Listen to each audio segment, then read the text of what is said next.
ಈ ಇಬ್ಬರು ಮಕ್ಕಳು ಶಿವಾನಂದ್ರವರ ಮಕ್ಕಳು. ಆಗರ್ಭ ಶ್ರೀಮಂತ. ಅವರದ್ದೇ ಸಕ್ಕರೆ ಕಾರ್ಖಾನೆ ಮಂಡ್ಯದಲ್ಲಿದೆ. ಅದಲ್ಲದೆ ಮೈಸೂರಿನಲ್ಲೊಂದು ಪ್ರಸಿದ್ಧ ರೇಷ್ಮೆ ಮಳಿಗೆ, ಬೆಂಗಳೂರಿನಲ್ಲಿ 2 ಸ್ಟಾರ್ ಹೋಟೆಲ್ಗಳ ಮಾಲೀಕರಾಗಿದ್ದರು. ಆದರೂ ಹಳ್ಳಿಯನ್ನು ಬಿಟ್ಟು ಹೋಗುವ ಮನಸ್ಸಾಗದೆ ಇಲ್ಲೇ ಉಳಿದಿದ್ದನು. ಶಿವಾನಂದ್ ಸಾತ್ವಿಕ ಸ್ವಭಾವದವರು. ಅವನ ಅಣ್ಣ ದಾಮೋದರ್. ಹೆಚ್ಚಿನ ಆಸ್ತಿ ಪಾಸ್ತಿಗಳೆಲ್ಲ ಇದ್ದದ್ದು ಶಿವಾನಂದನ ಹೆಸರಲ್ಲೇ. ಆದರೂ ಅದರ ಪಾರುಪತ್ಯವಿದ್ದದ್ದು ದಾಮೋದರ್ ಕೈಯಲ್ಲಿಯೇ. ಅಣ್ಣ ತಮ್ಮಂದಿರಿಬ್ಬರು ರಾಮ ಲಕ್ಷ್ಮಣರಂತಿದ್ದರು. ಆದರೆ ದಾಮೋದರದ್ದು ರಾಮನ ಗುಣವಲ್ಲ, ರಾವಣನ ಗುಣ ಎಂದು ಹೇಳಲಾಗದು. ಆದರೂ ಒಂದು ರೀತಿ ಹಾಗೆ ಎನ್ನಬಹುದು. ಬಿಸ್ನೆಸ್ ಮ್ಯಾನ್ಗೆ ಪಾಪ ಪುಣ್ಯ, ದಯೆ, ಕರುಣೆ ಇದ್ಯಾವುದೂ ಇರಬಾರದು. ಇದ್ದರೆ ಅವನ ಸರ್ವನಾಶಕ್ಕೆ ಈ ಗುಣಗಳೇ ಕಾರಣವಾಗುತ್ತದೆ ಎನ್ನುವುದು ಅವರ ಸಿದ್ಧಾಂತವಾಗಿತ್ತು. ಎಸ್ಟೇಟಿನಲ್ಲಿ ಎಲ್ಲರೂ ಇವರನ್ನು ನೋಡಿದರೆ ಭಯ ಪಡುತ್ತಿದ್ದರು. ಸಣ್ಣ ತಪ್ಪಾದರೂ ಕಠೋರ ಶಿಕ್ಷೆ ವಿಧಿಸುವುದು ಇವರ ಸ್ವಭಾವ. ಹಾಗಾಗಿ ಎಲ್ಲರೂ ಮುತುವರ್ಜಿಯಿಂದ ತಮ್ಮ ತಮ್ಮ ಕೆಲಸಗಳನ್ನು ಸರಿಯಾಗಿ ಮಾಡುತ್ತಿದ್ದರು. ದಾಮೋದರ್ ಅವರು ಎಲ್ಲ ಕಾರುಬಾರುಗಳನ್ನು ಒಂಟಿಯಾಗಿಯೇ ನಿಭಾಯಿಸಿಕೊಂಡು ಹೋಗುತ್ತಿದ್ದರು. ಶಿವಾನಂದನಿಗೆ ಈ ಬಿಸ್ನೆಸ್ನಲ್ಲಿ ಅಷ್ಟೊಂದು ಆಸಕ್ತಿ ಇರಲಿಲ್ಲ. ಅಣ್ಣನಿಗೆ ಸಹಾಯ ಮಾಡುವುದಷ್ಟೇ ಅವರ ಕೆಲಸವಾಗಿತ್ತು. ಶಿವಾನಂದನಿಗೆ ಕಲೆ ಸಾಹಿತ್ಯಗಳಲ್ಲಿ ಹೆಚ್ಚು ಆಸಕ್ತಿ. ಅದರಲ್ಲಿಯೇ ತನ್ನ ಹೆಚ್ಚಿನ ಸಮಯವನ್ನು ಕಳೆಯುತ್ತಿದ್ದನು. ಬಿಸ್ನೆಸ್ನಲ್ಲಿ ಇಷ್ಟೆಲ್ಲ ಸಾಧಿಸಿದ ದಾಮೋದರ್ ತಮ್ಮ ವೈಯಕ್ತಿಕ ಜೀವನದಲ್ಲಿ ಮಾತ್ರ ಸಂಪೂರ್ಣವಾಗಿ ಸೋತಿದ್ದರು. ಅವರ ತಂದೆ ಬದುಕಿದ್ದಾಗ ಪ್ರಮೀಳಾ ಎಂಬ ಹುಡುಗಿಯನ್ನು ನೋಡಿ ದಾಮೋದರ್ಗೆ ಮದುವೆ ಮಾಡಿದ್ದರು. ಗಂಡ ಹೆಂಡತಿಯ ಮಧ್ಯೆ ಸಾಮರಸ್ಯವಿರಲಿಲ್ಲ. ಪ್ರತಿದಿನ ಜಗಳ ನಡೆಯುತ್ತಿತ್ತು. ಪ್ರಮೀಳಾ ಕೂಡ ಹಠಮಾರಿ ಹೆಣ್ಣು. ಗಂಡ ಹೇಳಿದ್ದನ್ನು ಕೇಳುತ್ತಿರಲಿಲ್ಲ. ದಾಮೋದರ್ ಅವರ ಕೆಲಸಗಳಾಗಲಿ ವರ್ತನೆಗಳಾಗಲಿ ಅವಳಿಗೆ ಹಿಡಿಸುತ್ತಿರಲಿಲ್ಲ. ಮದುವೆಯಾಗಿ 2 ವರ್ಷಕ್ಕೆ ಮುನಿಸಿಕೊಂಡು ತವರಿಗೆ ಹೋದವಳು ಮತ್ತೆ ಗಂಡನ ಮನೆಯ ಕಡೆಗೆ ತಲೆ ಹಾಕಿ ಮಲಗಲಿಲ್ಲ. ದಾಮೋದರ್ ಕೂಡ ಅವಳನ್ನು ಕರೆತರಲು ಆಸಕ್ತಿ ವಹಿಸಲಿಲ್ಲ. ಕಾಯುವುದರಲ್ಲಿ ಅರ್ಥವಿಲ್ಲ, ನನಗೆ ಅವರಿಂದ ಬಿಡುಗಡೆ ಬೇಕು ಎಂದು ಒಂದೇ ಹಠ ಹಿಡಿದಳು ಪ್ರಮೀಳಾ. ತಂದೆ ತಾಯಿ ಎಷ್ಟೇ ಮನವೊಲಿಸಲು ಪ್ರಯತ್ನಿಸಿದರೂ ಪ್ರಯೋಜನವಾಗಲಿಲ್ಲ. ಹೆಚ್ಚು ಒತ್ತಾಯ ಮಾಡಿದರೆ ನಾನು ಆತ್ಮಹತ್ಯೆ ಮಾಡಿಕೊಳ್ಳುತ್ತೇನೆ ಎಂದು ಹೆದರಿಸಿದಳು. ಬೇರೆ ದಾರಿ ಕಾಣದೆ ಮಗಳ ಮಾತಿಗೆ ಮಣಿಯಲೇಬೇಕಾಯಿತು. ದಾಮೋದರ್ ಅವರಿಗೂ ಹೆಂಡತಿಯೊಂದಿಗೆ ಬಾಳುವ ಇಚ್ಛೆ ಇರದ ಕಾರಣ ಡೈವೋರ್ಸ್ ಸಲೀಸಾಗಿ ಸಿಕ್ಕಿತು. ಮಗನ ಜೀವನ ಹೀಗಾಯಿತಲ್ಲ ಎಂಬ ಕೊರಗಿನಲ್ಲಿ ದಾಮೋದರ್ ತಂದೆ ಕಣ್ಣು ಮುಚ್ಚಿಕೊಂಡರು. ದಾಮೋದರ್ಗೆ ಇನ್ನೊಂದು ಮದುವೆ ಮಾಡಬೇಕು ಎಂಬ ವಿಚಾರ ಆತನ ತಾಯಿ ಮಾಧವಿಗೆ ಬಹಳ ಸಲ ಬಂದರೂ ದಾಮೋದರ್ ಮನಸ್ಸು ಮಾಡಲಿಲ್ಲ. ಆದರೂ ಅಲ್ಲದೆ ಇನ್ನೊಂದು ಹೆಣ್ಣನ್ನು ತಂದರೆ ತನ್ನ ಮಗ ಅವಳನ್ನು ಸರಿಯಾಗಿ ಬಾಳಸಿಯಾನು ಎಂಬ ನಂಬಿಕೆ ತಾಯಿಗೂ ಇರಲಿಲ್ಲ. ಹೆಣ್ಣು ದಿಕ್ಕಿಲ್ಲದ ಮನೆ ಬಣಬಣ ಎನ್ನುತ್ತಿತ್ತು. ಆ ಹೊತ್ತಿಗೆ ಶಿವಾನಂದ್ ಮದುವೆ ವಯಸ್ಸಿಗೆ ಬಂದಿದ್ದ. ಅವನಾದರೂ ಸಂಸಾರವೆಂದು ಸುಖವಾಗಿರಲಿ ಎಂದು ದಾಮೋದರರೇ ದೀಪಿಕಾ ಎಂಬ ಹುಡುಗಿಯನ್ನು ನೋಡಿ ಶಿವಾನಂದನಿಗೆ ಮದುವೆ ಮಾಡಿಸಿದರು. ದೀಪಿಕಾ ಒಳ್ಳೆಯ ಹುಡುಗಿ. ಗಂಡನ ಜೊತೆಗೆ ಹೊಂದಿಕೊಂಡು ಚೆನ್ನಾಗಿಯೇ ಜೀವನ ನಡೆಸುತ್ತಿದ್ದಳು. ಶಿವಾನಂದ ಕೂಡ ಹೆಂಡತಿಯನ್ನು ಬಹಳವಾಗಿ ಪ್ರೀತಿಸುತ್ತಿದ್ದ. ಅವರಿಬ್ಬರದ್ದು ಅನ್ಯೋನ್ಯ ದಾಂಪತ್ಯವಾಗಿತ್ತು. ದಾಮೋದರ್ ತಮ್ಮರ ಜೀವನವನ್ನು ನೋಡಿ ತಾವೂ ಖುಷಿಯಿಂದಿದ್ದರು. ದೀಪಿಕಾ ಗಂಡನಿಗೆ ಮೆಚ್ಚಿನ ಮಡದಿಯಾಗಿ, ಅತ್ತೆಗೆ ಪ್ರೀತಿಯ ಸೊಸೆಯಾಗಿ ಮನೆಯನ್ನು ಸಂಭಾಳಿಸಿಕೊಂಡು ಹೋಗುತ್ತಿದ್ದಳು. ಬಾಬನ ದುಡುಕು ಸ್ವಭಾವ ತಿಳಿದ ಆಕೆ ಅವರಿಗೂ ಅನುಗುಣವಾಗಿಯೇ ನಡೆಯುತ್ತಿದ್ದಳು. ಮದುವೆಯಾಗಿ 2 ವರ್ಷಕ್ಕೆ ಒಂದು ಸುಂದರ ಹೆಣ್ಣು ಮಗುವಿಗೆ ಜನ್ಮವಿತ್ತಳು. ದೀಪಿಕಾ ಪುಟ್ಟ ಮಗು ರಮ್ಯಾ ಎಲ್ಲರ ಕಣ್ಮಣಿಯೇ ಆಗಿಬಿಟ್ಟಿದ್ದಳು. ದಾಮೋದರ್ ರಮ್ಯಾಳನ್ನು ತಮ್ಮ ಎದೆಯ ಮೇಲೆ ಹಾಕಿಕೊಂಡು ಬೆಳೆಸಿದ್ದರು. ರಮ್ಯಾ ಕೂಡ ಅಪ್ಪ ಅಮ್ಮನಿಗಿಂತ ದೊಡ್ಡಪ್ಪನನ್ನೇ ಜಾಸ್ತಿ ಹಚ್ಚಿಕೊಂಡಿದ್ದಳು. ಅವಳು ಕೇಳುವುದಕ್ಕೂ ಮುನ್ನವೇ ಎಲ್ಲವೂ ಅವಳ ಮುಂದೆ ತಂದಿಡುತ್ತಿದ್ದರು ದಾಮೋದರ್. ಹೆಂಡತಿ ಮಕ್ಕಳಿಲ್ಲದ ದಾಮೋದರ್ ರಮ್ಯಾಳನ್ನು ಸ್ವಂತ ಮಗಳಂತೆ ನೋಡಿಕೊಳ್ಳುತ್ತಿದ್ದರು.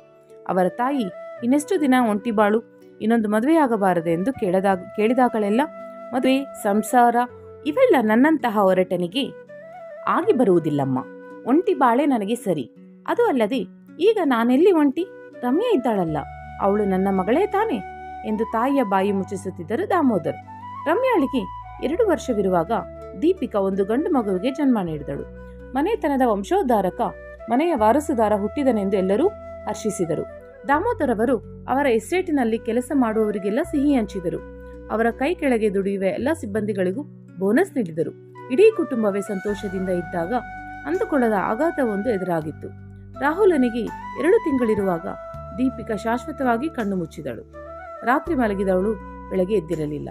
ಏನಾಯಿತು, ಇದೆಲ್ಲ ಹೇಗಾಯಿತು ಈ ಸಾವು ಸಹಜವೇ ಇಲ್ಲ ಅಸಹಜವೇ ಒಂದೂ ತಿಳಿದಿರಲಿಲ್ಲ. ಒಟ್ಟಿನಲ್ಲಿ ಅವಳ ಉಸಿರಂತೂ ನಿಂತಿತ್ತು. ಹೃದಯಘಾತದಿಂದ ಅವಳು ಸತ್ತು ಹೋದಳು ಎಂದು ಎಲ್ಲೆಡೆ ಸುದ್ದಿ ಹಬ್ಬಿತು. ಡಾಕ್ಟರನ್ನು ಕರೆಸಿದಾಗ ಅವರು ಅದನ್ನು ಹೇಳಿದರು. ನೋಡುತ್ತಲೇ ಇಂತಹ ಒಂದು ಅವಘಡ ನಡೆದು ಹೋಯಿತು. ಯಾರಿಗೂ ನಂಬಲಾಗಲಿಲ್ಲ. ಶಿವಾನಂದ್ ಮಾಧವಿಯವರ ರೋದನೆಯಂತೂ ಮುಗಿಲು ಮುಟ್ಟಿತು. ಮನೆಯಲ್ಲಿ ಸ್ಮಶಾನ ಮೌನ ಆವರಿಸಿತ್ತು. ಯಾರನ್ನು ಸಮಾಧಾನ ಮಾಡುವ ಸ್ಥಿತಿಯಲ್ಲಿ ಯಾರೂ ಇರಲಿಲ್ಲ. ಶಿವಾನಂದ್ ಒಂದು ರೀತಿಯ ಮಂಕಾಗಿ ಬಿಟ್ಟಿದ್ದ. ದೀಪಿಕಾ ಇನ್ನಿಲ್ಲ ಎಂಬ ಸತ್ಯವನ್ನು ಅವನಿಗೆ ಅರಗಿಸಿಕೊಳ್ಳಲು ಬಹುಕಾಲ ಬೇಕಾಯಿತು. ಸ್ವಲ್ಪ ಸಮಯ ದೀಪಿಕಾಳ ಅಕ್ಕ ಬಂದು ಮಕ್ಕಳನ್ನು ನೋಡಿಕೊಳ್ಳುವುದರಲ್ಲಿ ಸಹಾಯ ಮಾಡಿ ಶಿವಾನಂದನಿಗೆ ಧೈರ್ಯ ತುಂಬಿ ಹೋದಳು. ಆದರೆ ಕೆಲ ಕಾಲದ ನಂತರ ಎಲ್ಲ ಜವಾಬ್ದಾರಿಯೂ ಮತ್ತೆ ಮಾಧವಿಯವರ ಮೇಲೆಯೇ ಬಿತ್ತು. ಸಣ್ಣ ಮಗುವನ್ನು ನೋಡಿಕೊಳ್ಳುವ ಸಂಗೀತ ಎಂಬ ಕೆಲಸದವಳನ್ನು ನೇಮಕಗೊಳಿಸಲಾಯಿತು. ಮಾಧವಿಯವರಿಗೆ ಅವಳು ಸಹಾಯಕಿಯಾದಳು. ಅವಳೇನೋ ಹಣದ ಆಸೆಗೆ ಮಕ್ಕಳನ್ನು ನೋಡಿಕೊಳ್ಳುತ್ತಿದ್ದಳು. ಆದರೆ ಮಾಧವಿ ಅವರಿಗೆ ಸಮಾಧಾನವಾಗಲಿಲ್ಲ.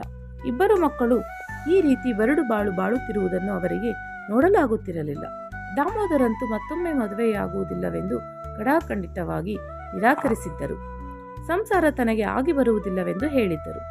ಮಾಧವಿಯವರು ಇದಕ್ಕೆ ರಾಜಿಯಾಗಿದ್ದರು. ಆದರೆ ಶಿವಾನಂದ್ ದೀಪಿಕಾ ಅವನಲ್ಲಿ ಬೆರೆತು ಹೋಗಿದ್ದಳು. ಪ್ರತಿ ಕೆಲಸಕ್ಕೂ ಪ್ರತಿ ವಿಷಯಕ್ಕೂ ದೀಪಿಕಾ ದೀಪಿಕಾ ಎಂದು 1000 ಸಲ ಕರೆಯುತ್ತಿದ್ದ ಇಂಥವನ ಜೀವನವಿಡೀ ಒಬ್ಬಂಟಿಯಾಗಿ ಹೇಗೆ ಬದುಕಿಯಾನು? ಅದೂ ಅಲ್ಲದೆ ಆ ಪುಟ್ಟ ಮಕ್ಕಳ ಗತಿ ಏನು? ರಮ್ಯಾ ಅಂತೂ ಹೆಣ್ಣು ಮಗು. ನಾಳೆ ಅವಳ ಜೀವನದ ಪ್ರತಿ ಹೆಜ್ಜೆಯಲ್ಲೂ ತಾಯಿಯ ಅವಶ್ಯಕತೆ ಕಂಡು ಬಂದಾಗ ರಾಹುಲನನ್ನು ಯಾರು ನೋಡಿಕೊಳ್ಳುತ್ತಾರೆ? ನಾನಿರುವವರೆಗೂ ತೊಂದರೆ ಇಲ್ಲ. ನನ್ನ ನಂತರ ಮಕ್ಕಳು ಪಾಲಿಸುವವರು ಯಾರು? ತಾಯಿ ಇಲ್ಲದ ಮಕ್ಕಳನ್ನು ಸಲಹುವವರಾರು? ಬರೀ ಪ್ರಶ್ನೆಗಳು. ಈ ಎಲ್ಲ ಪ್ರಶ್ನೆಗಳಿಗೂ ಮಾಧವಿಯವರಿಗೆ ದೊರಕಿದ ಉತ್ತರ ಶಿವಾನಂದ್ ಮರುಮದುವೆಯಾಗುವುದು. ಇದನ್ನು ಶಿವಾನಂದನ ಮುಂದೆ ಪ್ರಸ್ತಾಪಿಸಿದಾಗ ಅವನು ನಿರಾಕರಿಸಿಬಿಟ್ಟ. ಇಲ್ಲಮ್ಮ, ನಾನು ಇನ್ನೊಂದು ಮದುವೆಯಾಗಲು ಸಾಧ್ಯವಿಲ್ಲ ಎಂದು. ಆದರೆ ನಾನು ಅವಳೊಂದಿಗೆ ಕಳೆದ ಗಳಿಗೆಗಳು ಸವಿ ನೆನಪು ನನಗೆ ಸಾಕು. ನಾನು ಜೀವನ ಪರ್ಯಂತ ಅವಳ ನೆನಪಿನಲ್ಲೇ ಬಾಳುತ್ತೇನೆ. ಇನ್ನೊಂದು ಹೆಣ್ಣಿಗೆ ನನ್ನ ಮನಸ್ಸಾಗಲಿ ಬಾಳಿನಲ್ಲಾಗಲಿ ಜಾಗವಿಲ್ಲ. ಪ್ಲೀಸ್ ಅಮ್ಮ, ಅರ್ಥ ಮಾಡಿಕೊ. ದೀಪಿಕಾಳನ್ನು ಬಿಟ್ಟು ನಾನು ಬೇರೆಯವರ ಬಗ್ಗೆ ಯೋಚಿಸುವುದಕ್ಕೂ ಸಾಧ್ಯವಿಲ್ಲ ಎಂದು ಕಡ್ಡಿ ಮುರಿದಂತೆ ಮಾತನಾಡಿದ ಶಿವಾನಂದ್. ಶಿವು, ನಿನ್ನ ಬಗ್ಗೆ ಅಲ್ಲದಿದ್ದರೂ ಮಕ್ಕಳ ಬಗ್ಗೆನಾದರೂ ಯೋಚಿಸು. ತಾಯಿ ಇಲ್ಲದೆ ಹೇಗೆ ಇರ್ತಾರೆ ಅವರು? ಅವರಿಗೋಸ್ಕರನಾದರೂ ನೀನು ಪುನರ್ವಿವಾಹ ಅವಶ್ಯ ಎಂದು ಹೇಳಿದ್ದರು ಮಾಧವಿ. ಅವರಿಗೆ ತಾಯಿ ಇಲ್ಲ, ಅದು ಕಟು ಸತ್ಯ. ಅದನ್ನು ನಾವೆಲ್ಲರೂ ಒಪ್ಪಿಕೊಳ್ಳಲೇಬೇಕು. ನಿನಗೇನು ಅನಿಸುತ್ತೆ ಅಮ್ಮ? ನಾನು ಇನ್ನೊಂದು ಮದುವೆ ಆದರೆ ಅವರಿಗೆ ತಾಯಿ ಸಿಗ್ತಾಳಾ? ಇಲ್ಲ, ಖಂಡಿತ ಇಲ್ಲ. ಅವರಿಗೆ ಸಿಗುವುದು ತಾಯಿಯಲ್ಲ, ಮಲತಾಯಿ. ಮಲತಾಯಿ ತಾಯಿ ಆಗೋದಕ್ಕೆ ಹೇಗೆ ಸಾಧ್ಯ? ನನ್ನ ಮಕ್ಕಳನ್ನು ನಾನು ಮಲತಾಯಿಯ ಕೈಗೆ ಹಾಕಿ ಅವರ ಕಿರುಕುಳ ಅನುಭವಿಸುವ ಹಾಗೆ ಮಾಡೋದಕ್ಕೆ ನನಗೆ ಇಷ್ಟ ಇಲ್ಲ. ನಾನು ಇನ್ನೊಂದು ಮದುವೆಯಾಗಲ್ಲ ಎಂದು ಹೇಳಿದ ಶಿವಾನಂದ್. ಎಲ್ಲ ಮಲತಾಯಿಯರು ಒಂದೇ ರೀತಿ ಇರಲ್ಲ ಶಿವು. ನೀನು ಹೇಗೆ ಹೇಳ್ತೀಯ? ನಿನಗೆ ಹೆಂಡತಿಯಾಗಿ ಬರೋಳು ನಿನ್ನ ಮಕ್ಕಳನ್ನು ಚೆನ್ನಾಗಿ ನೋಡಿಕೊಳ್ಳಲು ಸಾಧ್ಯವೇ ಇಲ್ಲ ಅಂತ ಎಂದು ಪ್ರಶ್ನಿಸಿದರು ಮಾಧವಿ. ಹೇಗಾದರೂ ಶಿವಾನಂದನನ್ನು ಇನ್ನೊಂದು ಮದುವೆಗೆ ಒಪ್ಪಿಸಬೇಕು ಎಂಬುದೇ ಅವರ ಗುರಿಯಾಗಿತ್ತು. ಒಂದು ವೇಳೆ ಒಳ್ಳೆಯವಳಾಗಿರದಿದ್ದರೆ ನನ್ನ ಮಕ್ಕಳ ಗತಿ ಏನು? ನನ್ನ ಮಕ್ಕಳೊಂದಿಗೆ ಪ್ರೀತಿಯಿಂದ ನಡೆದುಕೊಳ್ಳದಿದ್ದರೆ? ಪ್ಲೀಸ್ ಅಮ್ಮ, ಈ ವಿಷಯದ ಬಗ್ಗೆ ಮತ್ತೊಮ್ಮೆ ನನ್ನಲ್ಲಿ ಪ್ರಸ್ತಾಪಿಸಬೇಡ.